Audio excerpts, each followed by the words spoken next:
बघा इयत्ता 5वी विषय गणित स्कॉलरशिप नवनीतचं जे गाईड आहे आपलं ते नवनीतच्या गाईड मधलं आपलं 30वं प्रकरण आज आपल्याला बघायचं आहे। 29 प्रकरण सगळ्यांना समजलीत का? हो। घरी सराव करताय का? हो। अनुसो हो म्हणताय? ठीक आहे। तर 30वं प्रकरणाचं नाव आहे परिमिती।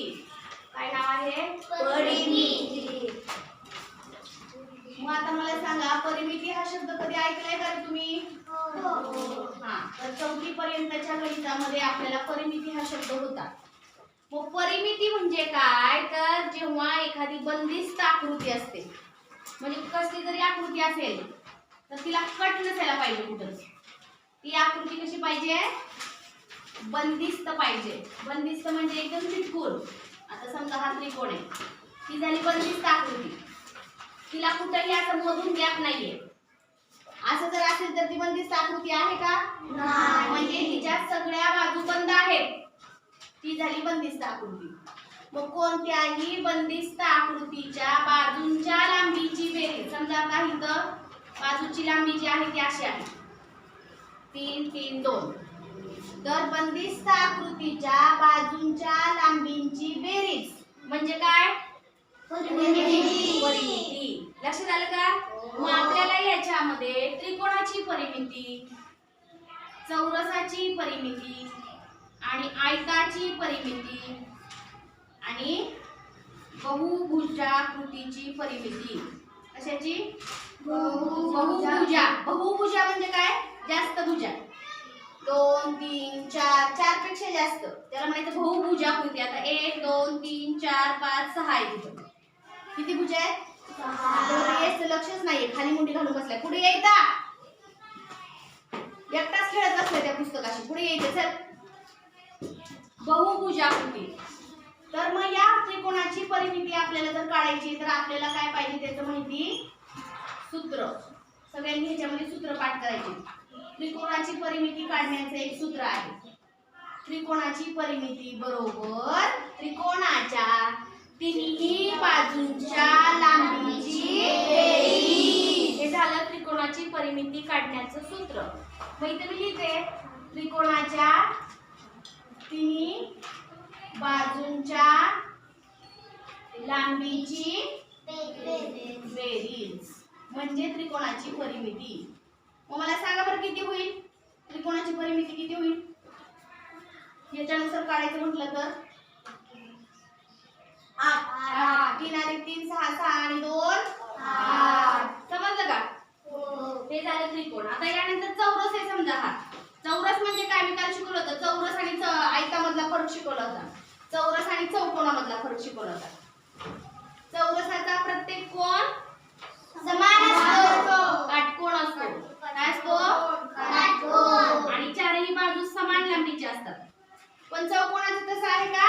नाही। चौकोन जो आहे तो त्याचा प्रत्येक कोण काटकोन असेलच असं नाही। मग चौरसाची परिमिती आपल्याला समजा काढायची आहे। समजा ह्या चारही बाजूंची लांबी जी आहे ती 4 4 आहे, 4 4 सेंटीमीटर आहे। तर मग चौरसाची परिमिती काढण्याचे सूत्र काय होईल सांगा? चौरसाची परिमिती बरोबर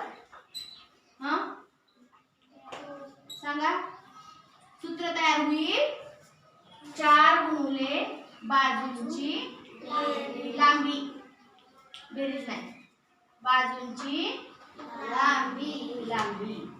मग आता ह्याचं काढायचं आपल्याला। समजा ह्या चौरसाची परिमिती काढायची आपल्याला। सूत्र काय लिहिलंय? 4 गुणिले बाजूंची लांबी म्हणजे 4 ला गुणिले बाजू करायची घ्या। मग काय येईल? 4 गुणिले 4 किती आलं? 16 चौसेमी। हे पुढं परिमाण वापरलं गेलं त्याला चौसेमी। म्हणजे त्या सूत्रात फक्त काय? आता इथं जर 4 आहे बाजू, तर समजा जर मी इथं 3 दिलं तर काय करताल? मग 4 गुणिले किती करतात? 4 गुणिले 4। अरे 4 तर ही परमनंटच राहणार, हे बदलणार नाही, फक्त बाजू बदलणार।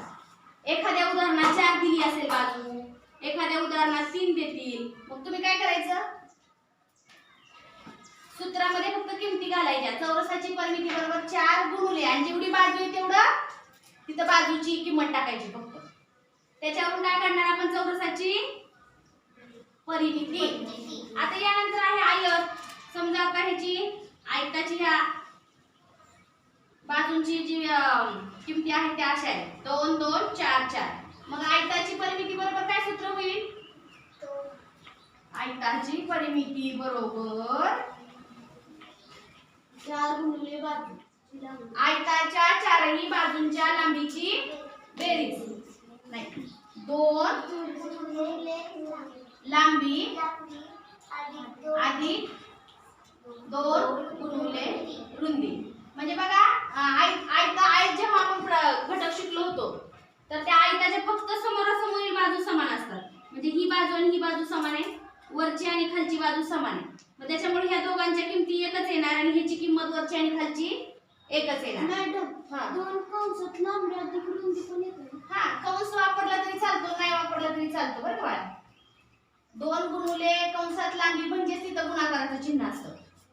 कंसाच्या बाहेर कंस जरी नाही दिला तर गुणुलेचं चिन्ह असतं. मग आता ह्या सूत्रामध्ये किमती घाला. आता चला आयताची परिमिती काढायची आपल्याला ह्यानुसार. 2 गुणुले 4 वरची आधी किंमत घालू अधिक 2 गुणुले तिकडची रुंदी घालूया. लांबी किती होती, 4. मग 4 लांबीच्या जागी 4 टाकलं अधिक 2 गुणुले रुंदी म्हणले. रुंदी किती आहे, 2. मग 2 गुणुले 2 खरा हे गणित सोडवा. 2 चौक 8, 2 दुने 4, 8 आणि 4 म्हणजे आयताची परिमिती किती आली इथं, 12 चौ सेमी. आणि आता ही समजा बहुभुजाकृती आहे, म्हणजे जास्त भुजा आहेत त्याला. बहुभुजाकृतीची परिमिती बरोबर सूत्र आहे सर्व बाजूंच्या लांबी. एक मिनिट मला थोडी घेऊ दे जरा बाळा. बहुभुजाकृतीची परिमिती बरोबर सर्व बाजूंच्या लांबीची बेरीज. पाठ होतील काही सूत्र झाली का, छान, व्हेरी गुड. मग आता समजा इथं सगळीकडे आपण समजूया इथं 2 आहे, इथं 2 आहे, इथं 2 आहे, त्याचं माप. मग किती झाले बाजू, 2 2 2 2 2 2. किती वेळा 2, किती झाले मग 2 अधिक 2 6 लिहिले. 1 2 3 4 5 आणि 6 करायची बेरीज 12 चौ सेमी. उत्तर काय आलं, 12 चौ सेमी. किती जणांना समजलं. आता या परिमिती या धड्यावर आधारित आपल्याला खाली स्वाध्याय पण दिलेले आहेत बघा. स्वाध्यायामध्ये 30.1 30.2 एवढी आपल्याला उदाहरणं सोडवायची स्वाध्यायामध्ये. तर परिमिती या घटकावर आधारित सोडवताना गणित फक्त आहे सूत्र पाठ करणे. काय करणे, सूत्र पाठ करणे. त्रिकोणाची परिमिती बरोबर तिन्ही बाजूंच्या लांबीची बेरीज. चौरसाची परिमिती बरोबर 4 गुणुले बाजूची लांबी. तेच ते 4 गुणुले बाजू किंवा बाजूची लांबी. आयताची परिमिती बरोबर 2 गुणुले लांबी अधिक 2 गुणुले रुंदी. हे सूत्र पाठ करून ठेवायचं, त्याच्यात किमती घालून गणित सोडवायचं. आणि बहुभुजाकृतीची परिमिती बरोबर सर्व बाजू